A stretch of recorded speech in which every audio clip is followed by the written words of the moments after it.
ஒளிப்பிழம்பின் அடியையும் முடியையும் பார்த்து வருகிறவரே பெரியவர் என்று உத்தரவிட்டார். பிரம்மரும் முடியை காணுவதற்காக அன்ன வடிவமெடுத்து சென்றிருக்கிறார். விஷ்ணு அடியை காண்பதற்காக வராக வடிவமெடுத்து சென்றிருக்கிறார். அடியை காண முடியாமல் சிவனிடம் சரணடைந்தார் விஷ்ணு. முடியை காண சென்ற பிரம்மன் தாழம்பூவை பார்க்கிறார். அது தான் சிவபெருமான் முடியில் இருந்து பல கோடி ஆண்டுகளாய் விழுகிறேன் என்றது. அந்த தாழம்பூவிடம் நான் சிவபெருமானின் முடியை கண்டுவிட்டதாக பொய் சாட்சி சொல்வதற்காக சிவனிடம் கூட்டி வந்தார்.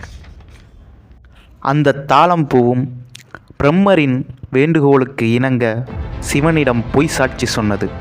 பொய் சாட்சியால் கோபமடைந்த சிவன் தண்டனை வழங்கினார். தாழம்பூ சிவனின் பூஜையில் பயன்படாது.